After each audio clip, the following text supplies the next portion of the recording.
RJD से किनारा करेगी कांग्रेस। इस वक्त की बड़ी खबर बता रहे हैं कांग्रेस नेता शकील अहमद खान का बड़ा बयान सामने आया।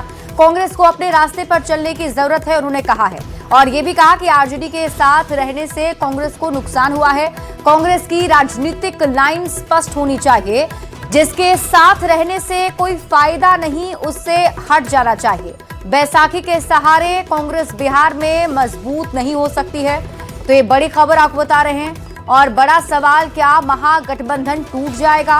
क्योंकि कांग्रेस की तरफ से ये बड़ा बयान शकील अहमद खान ने दिया है। उन्होंने कहा कि हमें अपने रास्ते पर चलने की जरूरत है। आरजेडी के साथ रहने से कांग्रेस को नुकसान हुआ है। कांग्रेस की राजनीतिक लाइन स्पष्ट होनी चाहिए। तो बड़ी खबर आपको इस वक्त की बता रहे हैं। और बड़ा सवाल फिलहाल बिहार की राजनीति में, क्या आरजेडी से किनारा करने वाला है कांग्रेस? क्योंकि कांग्रेस पार्टी लगातार अंदरूनी कलह से भी काफी ज्यादा परेशान है, और ऐसे में कांग्रेस के बड़े नेता की तरफ से ये बड़ा बयान। चुनाव के बाद दिल्ली में एक समीक्षा बैठक हुई और हमारे शीर्ष नेतृत्व ने वो तमाम लोग जिन्होंने चुनाव लड़ा उनको बुलाया। जो हमारे यहाँ के मेंबर ऑफ पार्लियामेंट है, चाहे राज्यसभा के हो लोकसभा के, उनको बुलाया।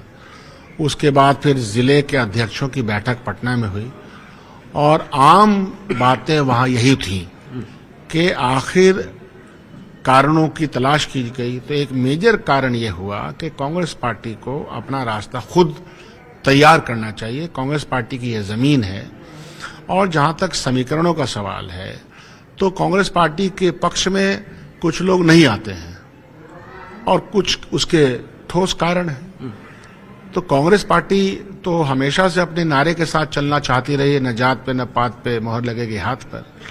इस नारे में बहुत दम है, और गरीबों का हाथ और गरीबों का साथ, ये 2004 का नारा हम लोगों ने लगाया था, उसका हमको लाभ मिला था। तो जिस काम का लाभ मिले वही करना चाहिए ना। राजनीति में भी राजनीतिक लाइन तय होनी चाहिए।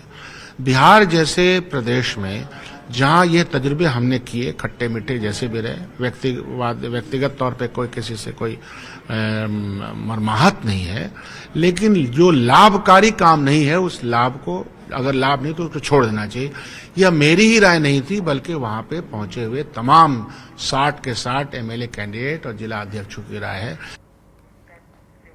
तो कांग्रेस नेता शकील अहमद खान ने कहा कि कांग्रेस को अपने रास्ते पर चलने की जरूरत है।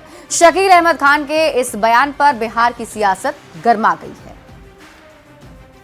और इस दिशा में सभी दल अपने अपने संगठन की मजबूती और पार्टी की मजबूती के लिए कार्यक्रम चला रहे हैं। उसको जिस तरह से प्रस्तुतिकरण किया जा रहा है, जिस तरह से विपक्षी दल एनडीए के लोग इसका प्रस्तुतिकरण करते हैं, ये कहीं से उचित नहीं है। कांग्रेस पार्टी को अब समझ में आ रहा है कि आरजेडी उसको सोख चुका है, और जिसके कारण ये लोग अलग अलग अब अपना डपोर संखी, अपने अपने भ्रष्टाचारियों का जो जमात है उसको लेकर के पुनः अलग अलग हो जाएंगे, चूंकि सांप और न्योला एक साथ नहीं रह सकता है। देर ही सही, लेकिन सद्बुद्धि तो आया है।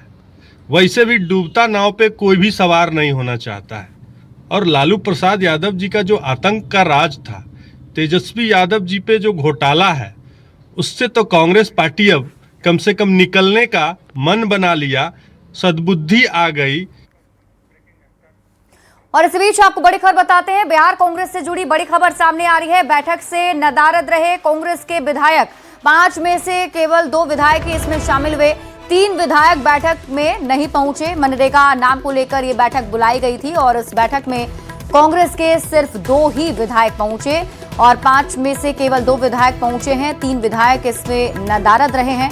अब ऐसे में कई सवाल भी उठेंगे कि आखिर कांग्रेस के विधायक इस बैठक में शामिल क्यों नहीं हुए। तो मनरेगा नाम को लेकर यह बैठक बुलाई गई थी, जिस पर मंथन करना था, लेकिन कांग्रेस के सिर्फ 2 ही विधायक बैठक में मौजूद रहे।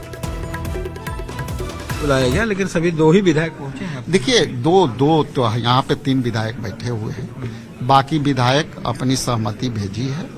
बाकी है, देखिए, कभी भी ये मुद्दा नहीं है। मुद्दा है कि कोई कहीं से भी काम कर रहा है, काम इम्पोर्टेंट है। इस ये धारणा के सफलता इम्पोर्टेंट है। सब अपने अपने हिसाब से लोग काम कर रहे हैं।